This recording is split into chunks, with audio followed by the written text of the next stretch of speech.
Hey YouTube, welcome to my channel. It's the weekend, which means it's time for pancakes. But with these pancakes, you can eat these any time of the day, any day of the week, because they are completely guilt-free. If you're interested in getting this recipe and seeing how it was made, keep on watching. All the details will be listed down below. Let's get started.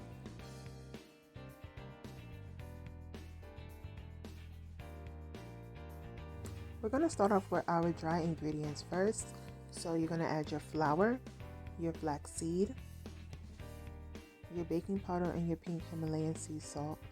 After that, you want to add in your brown sugar, and you just want to mix everything up. Make sure that they are all combined together, because next you will be adding in your wet ingredients.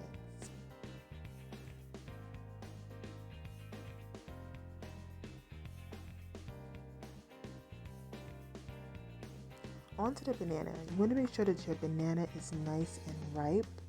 So you want to see a few brown spots in your banana. You just want to start by peeling it and mashing it up into a really soft texture. No lumps. Try to get as much of the lumps out as you can and make it as smooth as possible.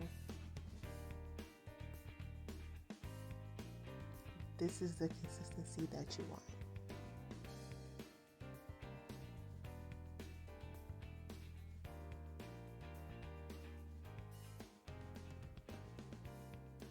After that, you're going to add in your milk.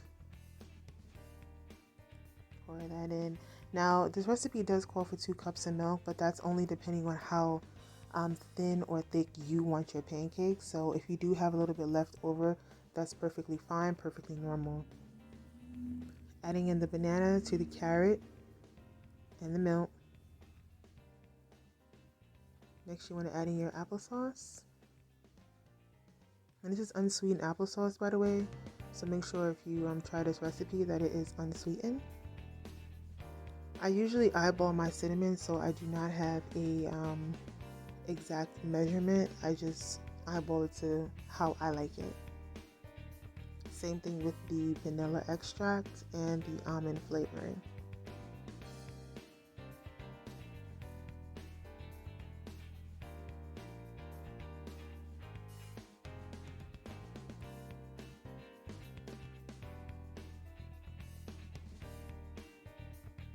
After everything is combined into your mixing bowl, you want to mix everything together until you get a nice batter.